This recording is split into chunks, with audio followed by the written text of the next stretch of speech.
Deutéronome chapitre 23.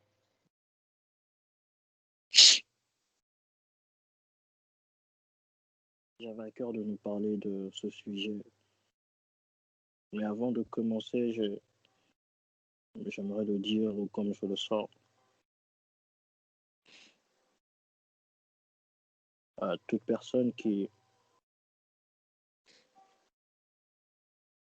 est dans une situation un peu compliquée. J'aimerais nous demander de mettre nos vies en ordre avec le Seigneur. Vous savez, il y a une chose, c'est que nous ne contrôlons pas tout ou nous ne contrôlons rien. Le plus beau cadeau que Dieu ait donné aux hommes, c'est la vie. J'aimerais dire à quelqu'un ce soir, le plus beau cadeau que Dieu puisse te donner chaque jour, quand tu te lèves de ton lit, c'est le souffle de vie qu'il t'accorde. Ce souffle de vie te donne l'opportunité d'arranger, de réparer là où nous avons eu à fauter, là où nous avons eu à nous éloigner de Dieu. La vie est un cadeau, un don de Dieu. Et je sais que nous vivons dans un monde où tout va vite, où les hommes n'ont pas le temps de s'asseoir et de réfléchir, de voir les bontés de Dieu, l'œuvre magnifique de Dieu.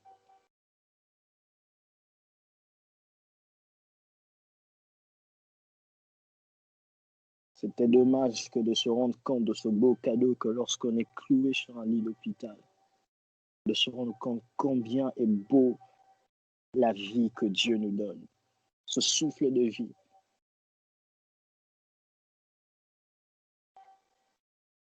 Apprenons à louer Dieu, même pour des petites choses. Et je tenais à nous dire ce soir, si tu as quelque chose qui te dérange, qui t'éloigne de Dieu, si tu as quelque chose pour lequel tu aimerais dire à Dieu ce soir, Seigneur, cette chose, je veux la laisser pour toi.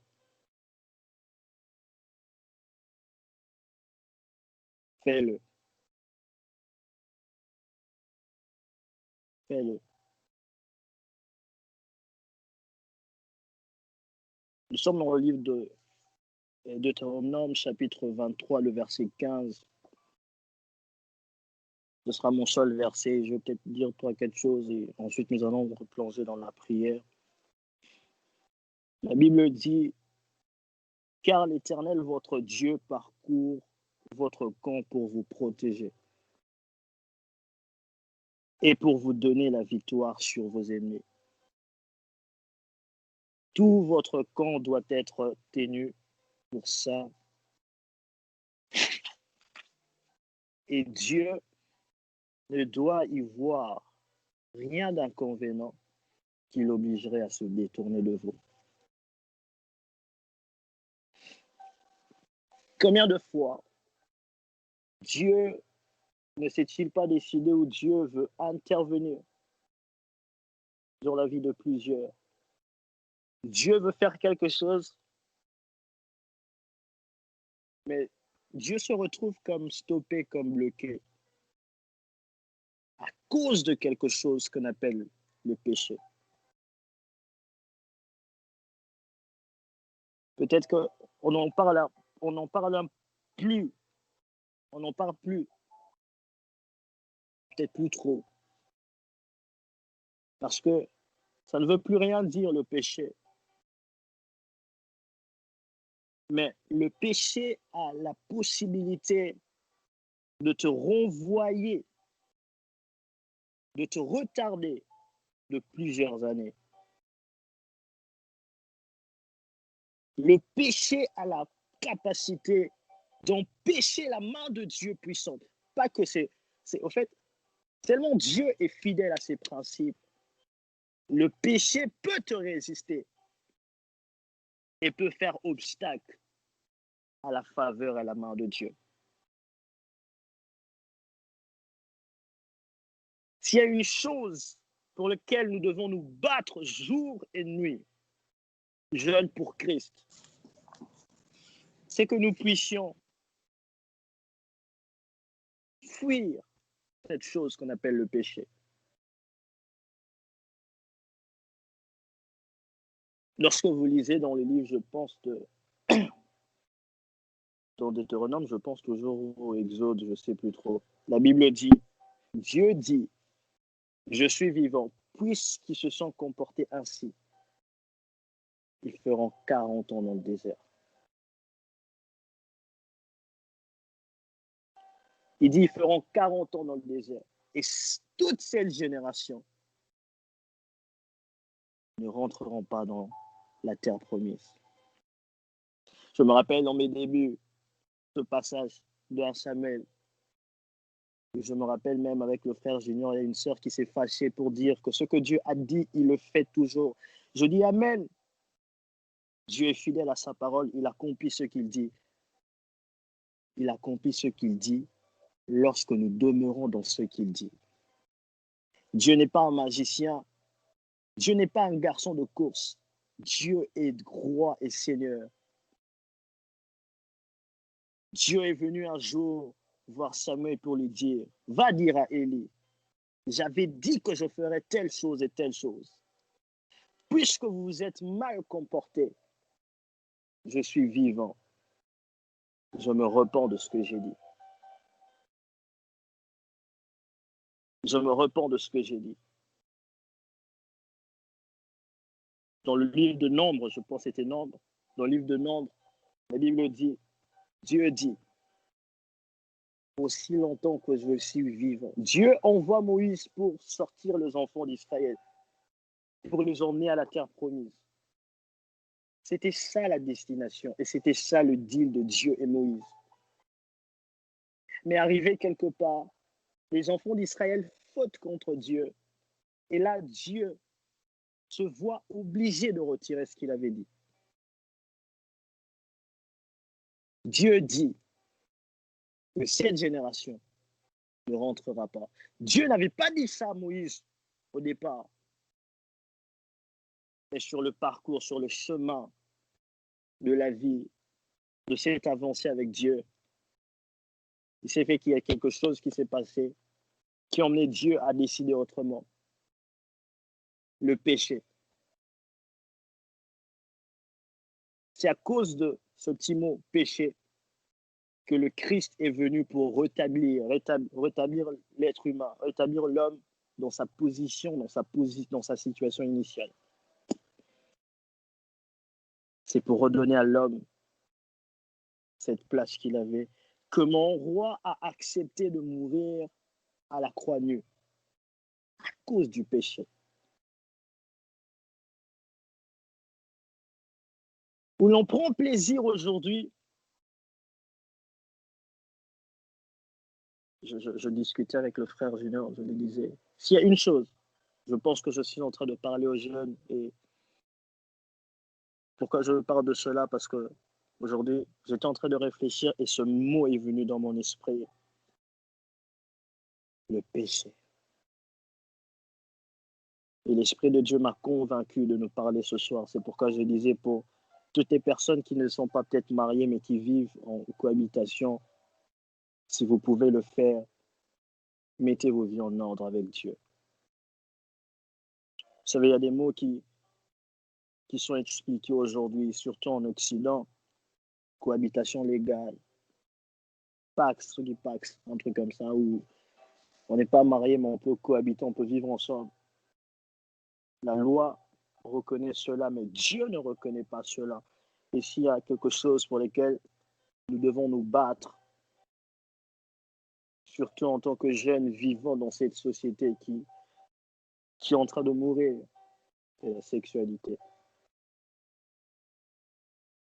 Hommes frères, battons-nous pour vaincre cette chose.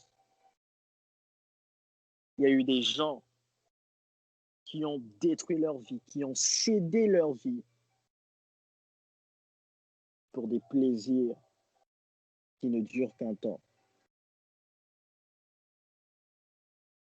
Quelqu'un d'intelligent, il a tout pour réussir. Il échoue.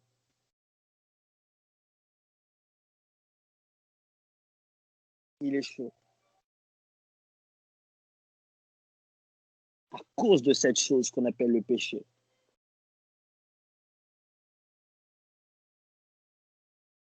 Et ce soir, je suis venu pour interpeller, pour vous partager cette phrase que mon père a toujours l'habitude, ou avait l'habitude de me dire. Le monde n'est pas ce que vous pensez être. Derrière un beau visage, un beau français, un nez pointu, des yeux bleus, peut se cacher la mort dans toutes ses formes.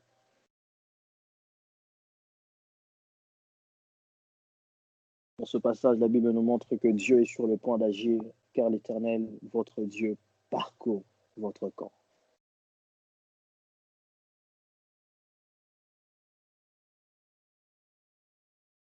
Pour vous donner la victoire, combien de fois n'avons-nous pas essuyé des échecs alors que nous prions?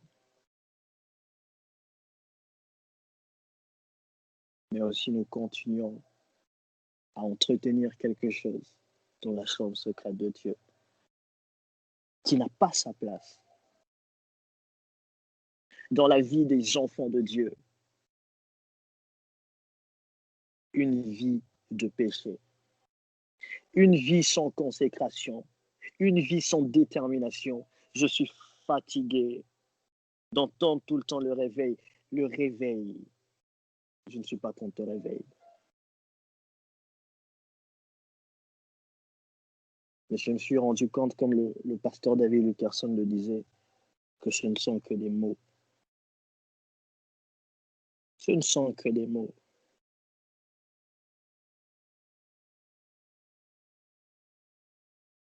Il y a des gens qui doivent sortir de la sexualité. Il y a des gens qui doivent sortir du péché de langage, la langue.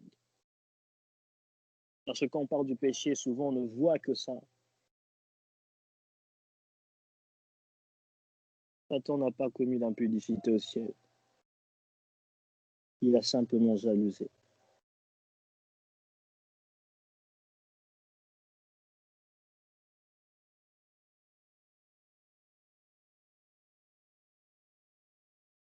Le but de cette exhortation, c'est que nous soyons des hommes qui... Je ne crois pas qu'il y ait quelqu'un qui soit super homme ici. Ou très saint. Nous sommes tous faillibles. Très, très faibles. C'est pourquoi nous nous réunissons lundi, jeudi, et pour prier, pour demander la main de Dieu. Du reste, le grand apôtre Paul, qui était apôtre, qui pouvait dire le bien que je veux faire, je ne le fais pas. Y a-t-il ce soir des personnes qui veulent dire à Dieu, Seigneur, je veux, mais je n'arrive pas? Le problème avec nous, c'est que il n'y a même pas le vouloir. On se plaît dans ça. C'est devenu normal.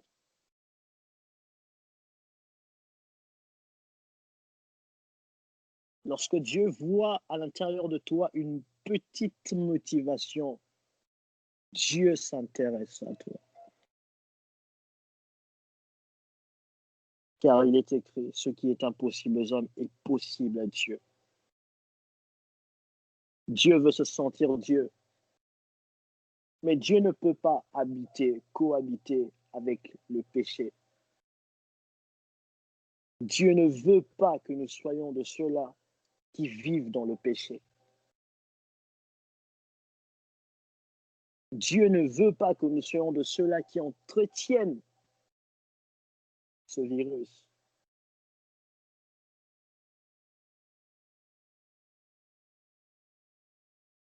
Combien d'immoralité est rentrée dans les jeunes?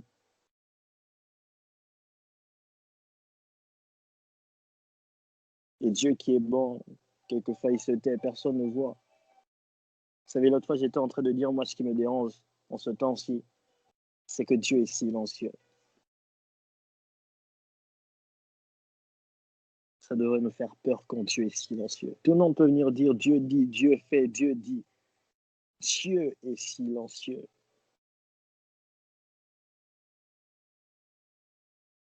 Il dit, lorsque je reviendrai, trouverai-je la foi. On dit au temps du prophète Samuel, les visions étaient rares.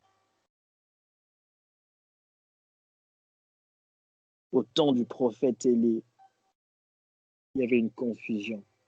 Tout le monde disait être de Dieu. Il y avait de l'autre côté les prophètes de Dieu et les prophètes de Baal. Tous avaient le même message, nous avons Dieu. Nous sommes dans un temps où tout le monde a Dieu. Tout le monde a Dieu dans cette génération.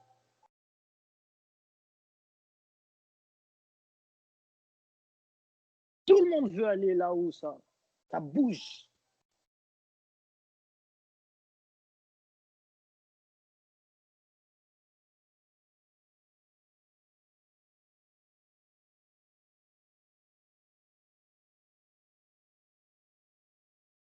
Dieu le veut dans la pureté.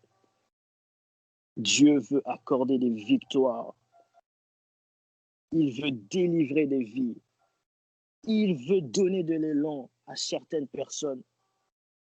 Dieu veut propulser des vies. Mais lorsque Dieu est sur le point de mettre en place ce qu'il a dit, qu'est-ce qu'il trouve? C'est le péché.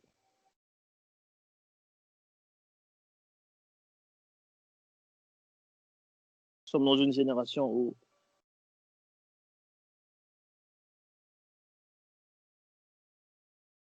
tout ce qui nous plaît, c'est d'entendre des belles paroles.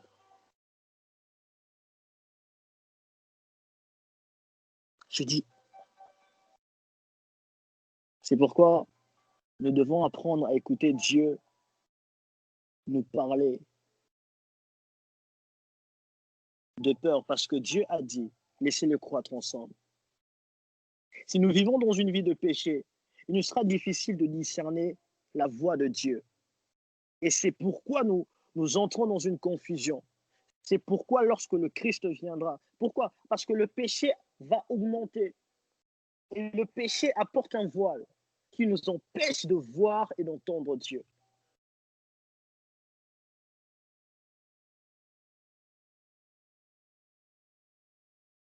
Or, si nous apprenons à marcher avec Dieu, entendre la voix de Dieu, Dieu peut nous faire des reproches. Il est difficile aujourd'hui d'entendre un message qui vient pour te reprendre. Je ne sais pas, peut-être que Bino Boyo Kango. Il est difficile aujourd'hui de voir un message qui te remet sur le droit chemin. C'est toujours le même message. Laissez-le croître. Ensemble.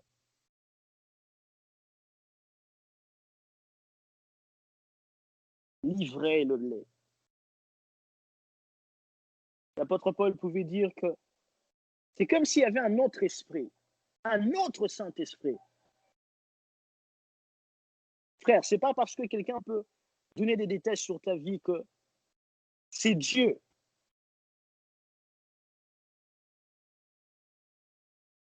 Tout passe. La Bible dit les prophéties. Toutes ces choses vont passer. Une seule chose ne passera pas.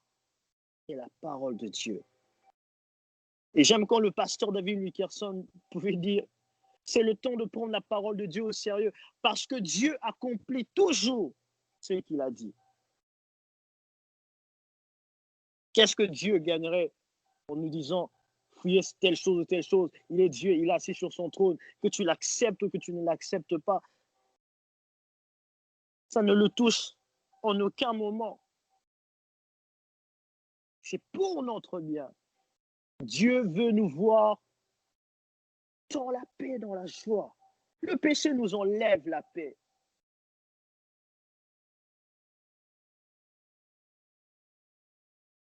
Que dire de ce monde qui qui essaient de changer les lois de Dieu. La Bible dit qu'ils vont changer les lois de Dieu. Aujourd'hui, la femme veut devenir homme, veut devenir femme.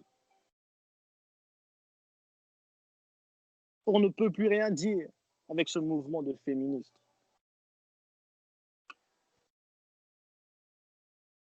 Où tout le monde veut dire que on est tous pareils. Frères, sœurs. Je dis toujours aux gens, je crois qu'on est tous pareils. En esprit. La Bible dit, en esprit, lorsque vous lisez Genèse chapitre 1er, vous vous rendez compte que l'homme et la femme ont été créés le même jour. Dans la pensée de Dieu, dans l'esprit, Dieu a créé l'homme et la femme le même jour. Mais lorsque vous lisez Genèse chapitre 2, vous vous rendez compte, en fait, quand vous lisez Genèse chapitre 1er, vous vous rendez compte que l'homme est la dernière création de Dieu. Mais quand vous passez dans Genèse chapitre 2, vous vous rendez compte que l'homme a été créé le premier. Et vous vous rendez compte que l'homme a été créé, a été matérialisé avant la femme. C'est là toute la différence. Oh non, on est tous pareils. Dans l'esprit, on est tous pareils. Dans le physique, frère, Dieu a voulu que l'homme soit différent de la femme. Du reste, je ne sais pas. Jésus n'est jamais venu femme. C'est pas pour dire que Dieu aime plus les hommes que les femmes. Non, mais Dieu a voulu créer, Dieu a voulu que les hommes soient différents des femmes. Dieu a voulu que l'autorité, Dieu a voulu placer son autorité dans l'homme, dans le mâle. L'homme est l'image de l'autorité de Dieu. Il est l'image de l'autorité de Dieu.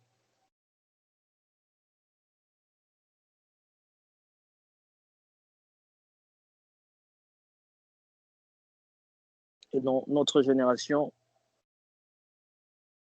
l'on fait tout pour nous enlever ces choses. Et le péché, c'est pas que le sexuel, c'est toutes ces choses qui enlèvent à Dieu le droit de décider de ce qu'il veut. Dieu décide de ce qu'il veut. Il a voulu que la femme soit femme avec une forme différente de l'homme. Aujourd'hui, avec la science, faisons attention. J'ai regardé avec un frère, même je lui montrais, j'ai vu un homme qui est devenu femme. Frère, si on te montre cette personne, on te dit que Azarigman Mbali, tu ne croirais pas. Et la voix a changé complètement, une voix de femme. Et le corps, tu te dis, elle, lui là, femme et homme. C'est vraiment une femme.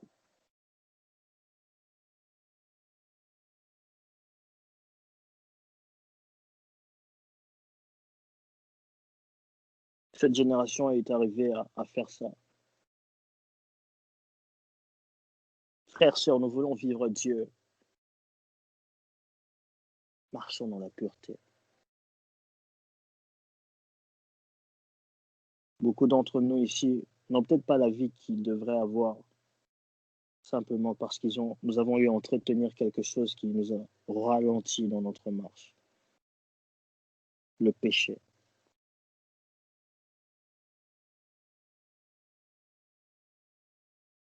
Il y a des gens qui ont vendu, qui se sont retardés à cause du péché. À cause du péché. Que Dieu nous aide à devenir des hommes et des femmes matures, capables de posséder encore de dominer nos corps. Frère, Dieu est fidèle. Si nous nous gardons, si nous nous appliquons la parole de Dieu, nous verrons le Dieu des cieux. Nous verrons le Dieu des cieux. Mais si nous ne gardons pas sa parole, on peut prophétiser, parler, dire toutes ces choses. si nous mourons, nous ne verrons pas Dieu. Et ce soir, nous voulons prier, nous voulons vivre Dieu, nous voulons que Dieu marche avec nous. Nous voulons que Dieu apprenne à nous parler. Il n'y a que dans cette génération où l'on continue à servir Dieu et à voir toujours les mêmes défauts, les mêmes choses qui ne partent pas. Je ne crois pas en cette chrétienté. Je ne crois pas en cette chrétienté. Dieu est le Dieu de transformation. Dieu, quand il dit quelque chose, il achève. David pouvait dire, tu achèveras l'œuvre que tu as commencée.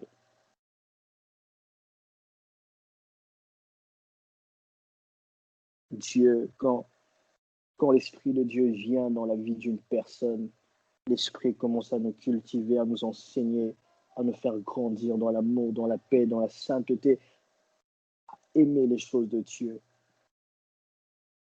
Il nous emmène dans la lecture, à commencer à dire à la parole de Dieu, Dieu le oui et Amen, de dire Amen à la parole, à commencer à aller dans les Écritures et se laisser transformer par les Écritures.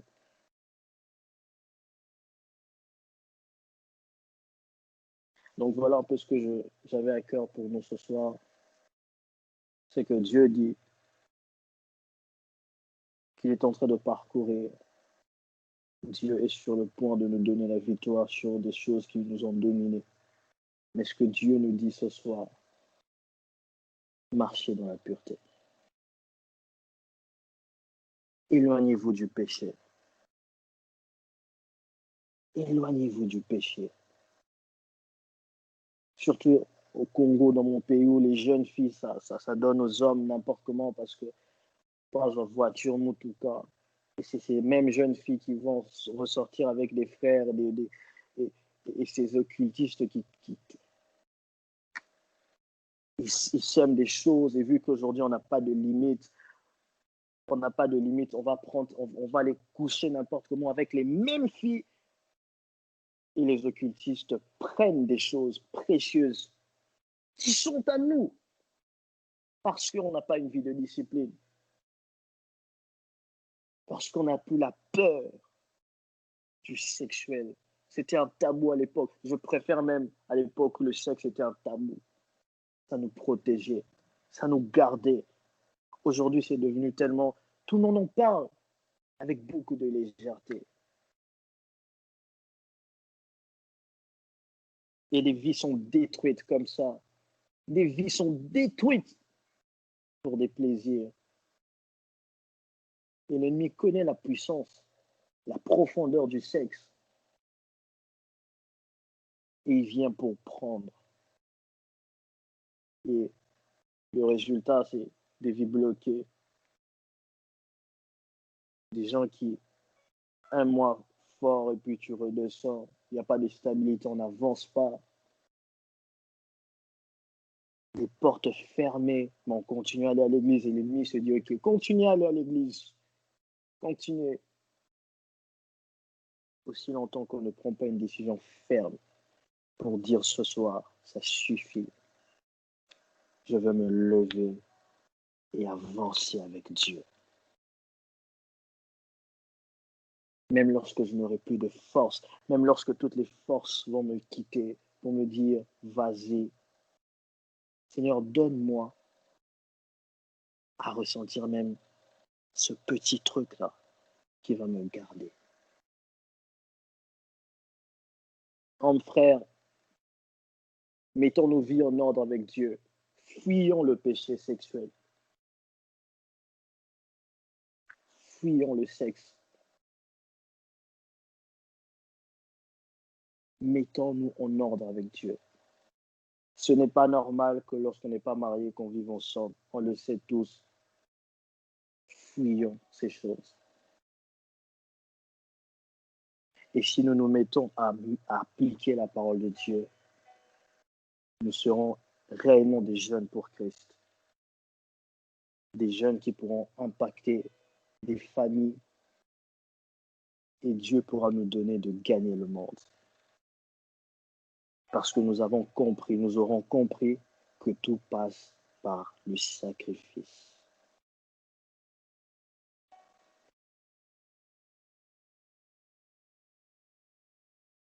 Voilà un peu ce que je tenais à nous dire.